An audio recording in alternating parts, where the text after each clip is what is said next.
जब लोगों ने पूछा तो उन्होंने कहा कि नहीं, हमने इंटरव्यू नहीं दिया। फिर बाद में उन्होंने कहा हाँ वो जो है पूरा वीडियो है, पूरा वीडियो देख लें उस पर जाकर। तो पूरा वीडियो देखेंगे तो पूरा वीडियो में भी तो आपने वही तो बोला है। मोदी जी ने तो रोक दिया। एक भी बच्चा है मोदी जी का?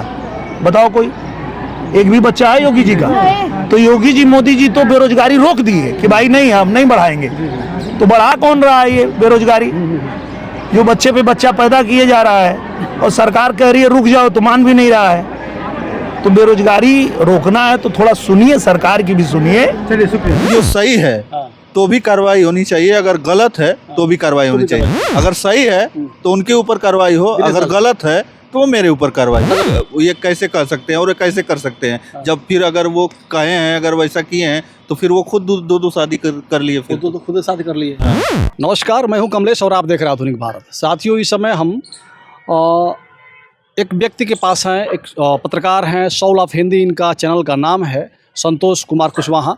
आपको बता दें कि अभी 2 दिन पहले इन्होंने जो इंटरव्यू किया था दिनेश लाल यादव निरहुआ, जो भाजपा के आजमगढ़ से प्रत्याशी है उनका, और एक इन्होंने सवाल किया, एक लंबा इंटरव्यू किया 10-12 मिनट का। उसमें इनका एक सवाल आया बेरोजगारी के ऊपर कि जो देश में बेरोजगारी बढ़ रही है, युवाओं को नौकरी नहीं मिल रही है, लगातार जिस प्रकार से बच्चे मेहनत कर रहे हैं, पढ़ लिख करके भी उनको सरकारी नौकरी नहीं मिल पा रही है।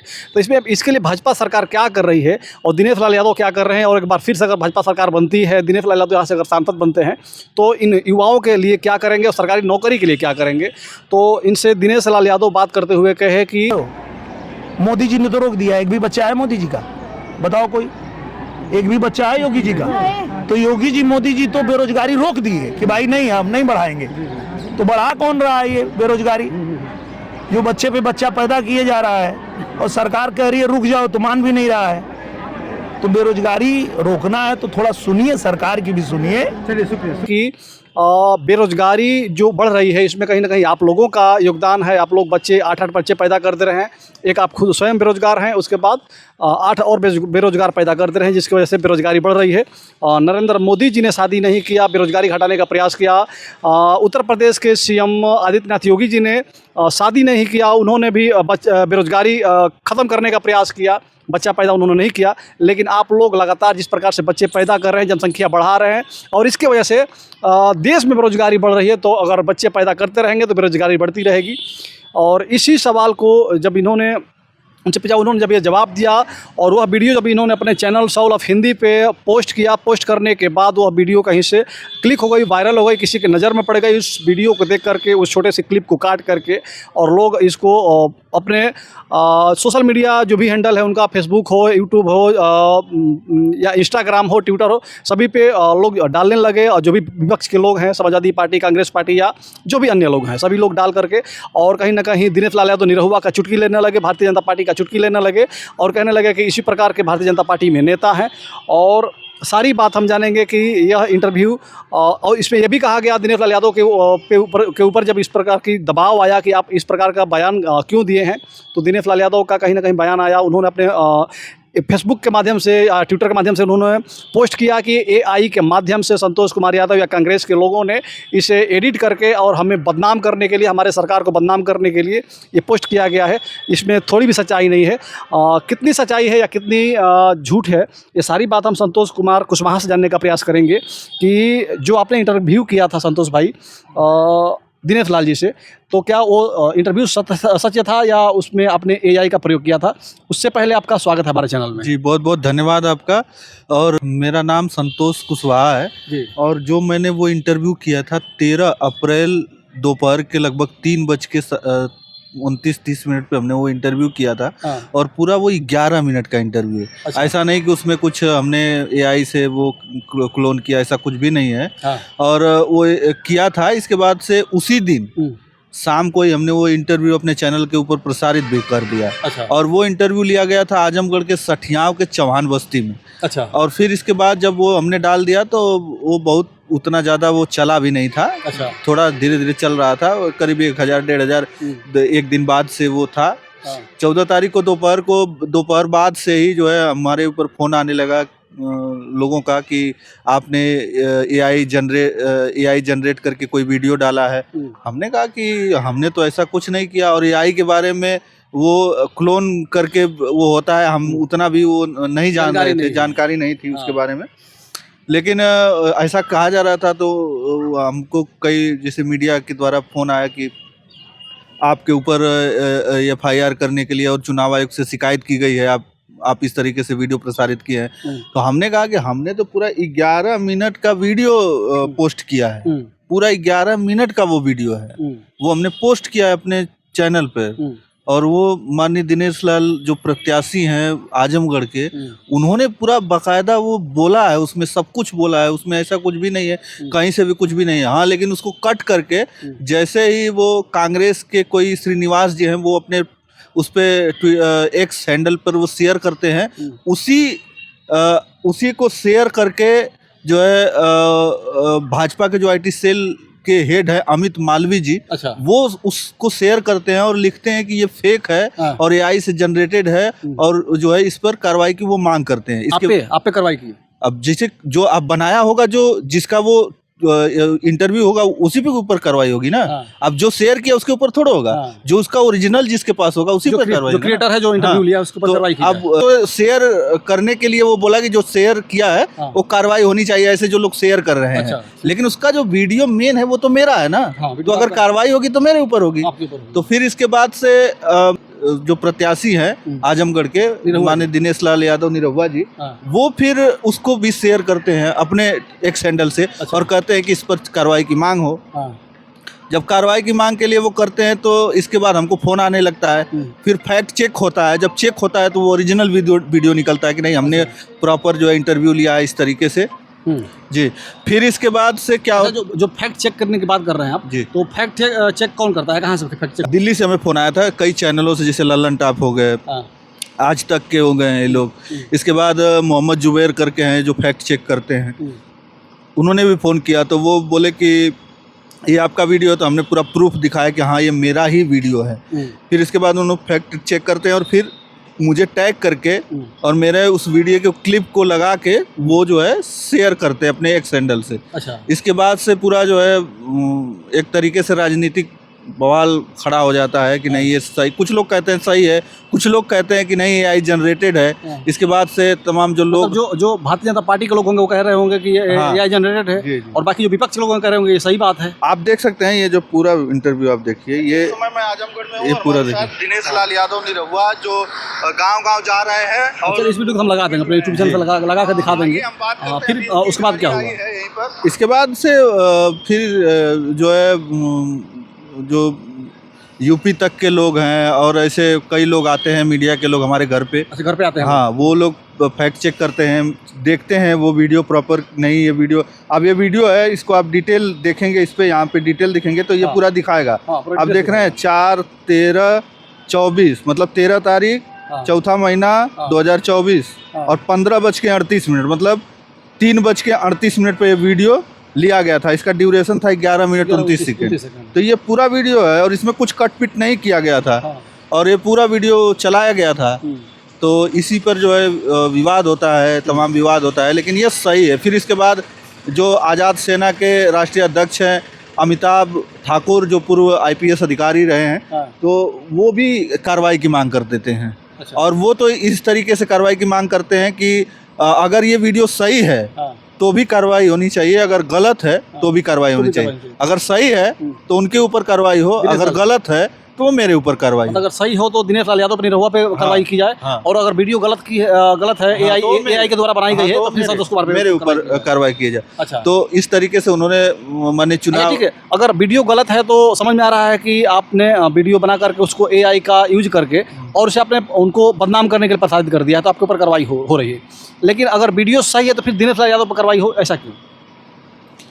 अब मतलब उन्होंने जो पोस्ट किया था तो उसमें मतलब धमकी टाइप वो लिखे हैं कि धमकी टाइप उन्होंने दिया है कि जैसे जो ये वीडियो इस तरीके से प्रसारित कर रहा है, मेरी छवि को खराब कर रहा है, तो उस पर कार्रवाई होना चाहिए। अच्छा, दिनेश लाल यादव आप पे कार्रवाई करने के लिए मांग किए थे? जो भी प्रसारित कर रहा था कार्रवाई करने की मांग किए थे। तो धमकी को लेकर जो आचार संहिता चल रही है इस समय, तो आचार संहिता में धमकी देना कहीं ना कहीं कानूनन अपराध है, तो इसको लेकर वो धमकी को लेकर ही जो है वो जो अमिताभ ठाकुर जी हैं वो धमकी को लेकर ही वो कहें कि अगर वो सही है तो उनके ऊपर कार्रवाई हो, अगर गलत है तो फिर अगर हमने गलत किया तो हमारे ऊपर कार्रवाई हो। तो इस तरीके से मांग की हुई है। अब शायद इस पर जो है जो चुनाव आयोग है वो शायद सख्त भी हो गया है, और जो माननीय डीएम हैं महोदय हैं वहाँ आजमगढ़ के, उस पर संज्ञान भी उसको ले लिया है। अच्छा। तो अब आगे क्या होता है वो तो अब आगे जो होगा वो देखा जाएगा। डर कहीं ना कहीं आपको भी है कि कार्रवाई हमारे ऊपर कहीं ना हो? नहीं, डर किस बात का? हम तो सही हैं। हम तो, हमारे पास वीडियो है, पूरा ऑथेंटिक वीडियो है 11 मिनट 29 सेकंड का। हमने इंटरव्यू लिया है और हमने ज़बरदस्ती उनसे थोड़ा बुलवाया है। वो बोले हैं, बेरोजगारी का जब सवाल किया जाता है तो वो बोल देते हैं। और बेरोजगारी का सवाल तो एक मुद्दा है, क्योंकि आप भी जाते होंगे गाँव में, तो लोग कहते हैं ना कि माइक लेके घूम रहे हो, किसी नेता से पूछते हो कि जो है बेरोजगारी कब कम होगी, हमारे लड़कों को नौकरी कब मिलेगी, पूछते हैं कि नहीं पूछते? बिल्कुल बिल्कुल। तो वही आम बात हो गई है। तो यही बात है कि हमसे भी ये पूछा जाता था, तो हमने सोचा भाई ये हमारे साथ जो सहयोगी एक थे सत्यानंद स्वामी जी, वही वो सवाल पूछे थे पीछे, कैमरे के पीछे से वो कैमरा पकड़े थे, मैं इंटरव्यू कर रहा था, तो कुछ सवाल जो है वो कैमरे के पीछे से पूछ रहे थे। तो हम मन में था कि नहीं पूछना चाहिए, तो हमने सहारा पे भी सवाल किया था कि सहारा में पैसा फंसा है लोगों का, तो वो कब निकलेगा। तो उस पर भी उन्होंने कहा कि वो कोर्ट का मामला, इस तरीके से बोले थे। फिर इसके बाद इस पर बेरोजगारी की बात आती है। बेरोजगारी का वो बोलते बोलते वो पहुंच जाते हैं कि अब जनसंख्या बढ़ रही है तो इतने लोगों को नौकरी कैसे देगा। ठीक है, वो अच्छा, जनसंख्या घटाने की जो बात योगी और मोदी बोले थे, किस प्रकार से उस बात को बोले थे, याद है क्या? अब तो वो वीडियो में है वो, लेकिन उन्होंने कहा था कि जो है योगी और मोदी जी ने बच्चा नहीं पैदा करके बेरोजगारी को कम कर दिया है। अच्छा। उन्होंने तो पहले ही कम कर दिया है। आप 8-8 बच्चे पैदा करके बेरोजगारी को बढ़ा रहे हैं। अच्छा, आपको भी लगता है कि बच्चा पैदा न करना ही बेरोजगारी का एक सलूशन है? नहीं, ऐसी बात नहीं है। वो सत्ता में है तो लोग सवाल उनसे करेंगे हैं और उनकी जिम्मेदारी बनती है वो दें। ना, जैसे जिस प्रकार से आपने सवाल किया उसके बाद उनका जो जवाब आया कि बच्चा मोदी जी ने बच्चा नहीं पैदा किया, योगी जी ने बच्चा पैदा नहीं किया, बेरोजगारी घटाने का काम किया, तो आपको भी लगता है कि कहीं ना कहीं कि बच्चा पैदा हम ना करें, बेरोजगारी घटानी है तो, बेरोजगारी खत्म करना है तो नहीं पैदा ना करें? कम कर सकते हैं। अब उनके हिसाब से तो मतलब उनके हिसाब से क्या शादी ही ना करें? कम कैसे कर सकते हैं? अगर बच्चा पैदा नहीं करेंगे तो सृष्टि खत्म हो जाएगी फिर हमारी। जैसे बच्चा पैदा, जैसे उनके हिसाब से ना, अब बच्चा पैदा जैसे शादी करें और जो नियम कानून है उसके हिसाब से मान लीजिए जो 2 बच्चे हैं, 2 बच्चे पैदा करें, इसके हिसाब से उनको कहना चाहिए। अब वो जो है वो बीच में लेके आ जाते हैं, माननीय योगी जी को, मोदी जी को उदाहरण देते हैं, तो ये कहीं ना कहीं मेरे हिसाब से। अब इस प्रकार का अगर दिनेश लाल यादव निरहुआ जी कहते हैं, एक सांसद हैं, एक जिम्मेदार व्यक्ति हैं, एक लोकसभा क्षेत्र के कहीं ना कहीं प्रतिनिधि हैं, तो उनको इस प्रकार, हाँ, और दूसरी बात को सरकार में हैं, अगर इस तरह की बात कर रहे हैं कि जनसंख्या घटाने के लिए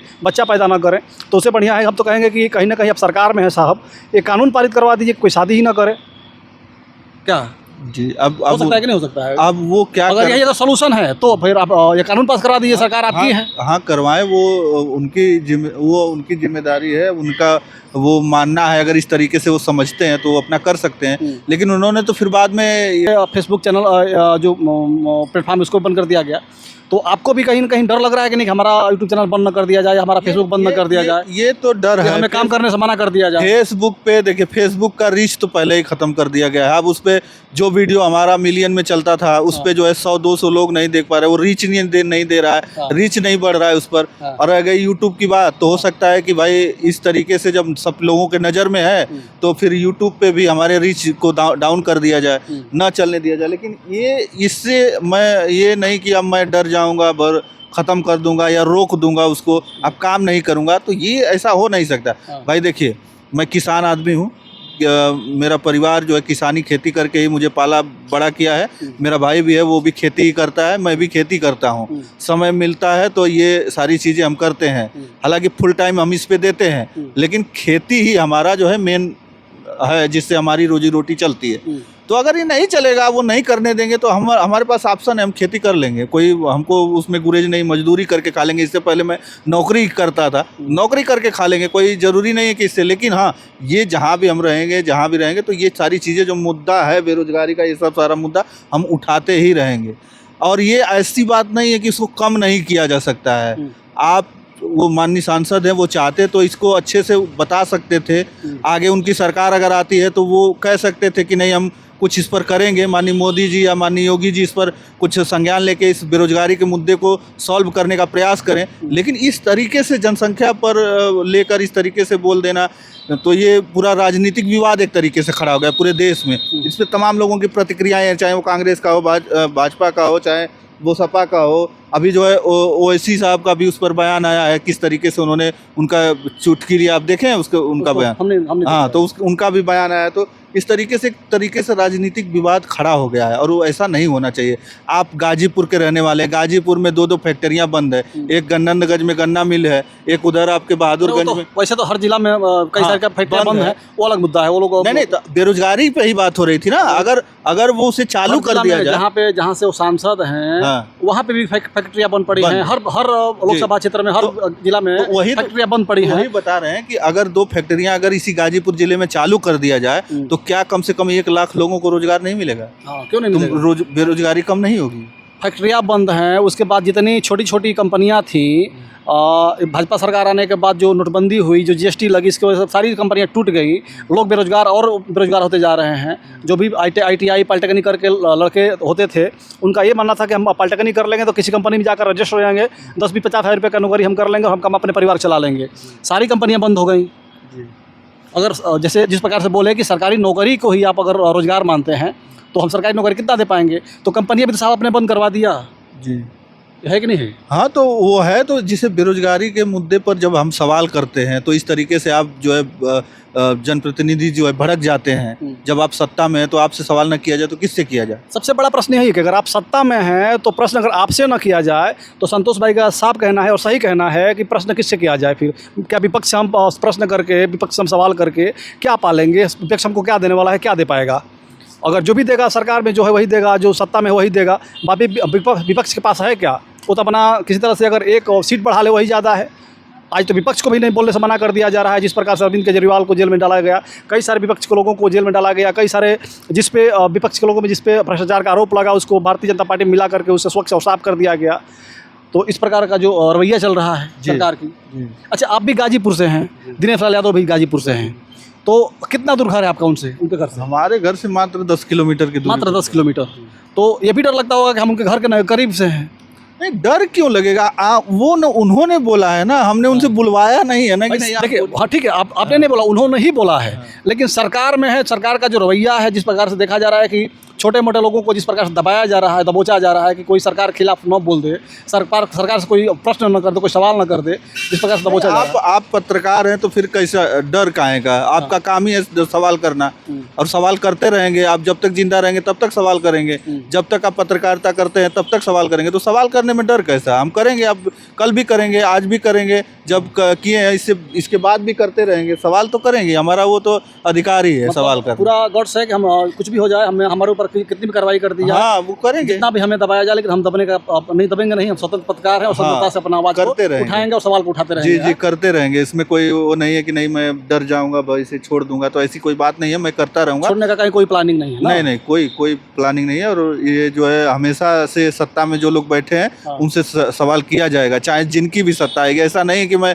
बस एक पार्टी को मैं टारगेट कर रहा हूँ या इन चीज़ से सवाल करूंगा, दूसरे से नहीं करूंगा, उनसे भी किया जाएगा। सत्ता आज जिसकी है सब सवाल कर रहे हैं, फिर सत्ता पलट जाएगी तो मुझसे फिर सवाल करेंगे क्यों? कोई भी सत्ता में आएगा, कोई सांसद हो, विधायक हो, मंत्री हो, नेता हो, कोई भी आएगा, उनसे सवाल हम लोग करेंगे। जो भी जन समस्याओं, जो जनता की जो जन समस्याएं हैं उनको लेकर हम उनके तक जाएंगे। जी, ठीक है।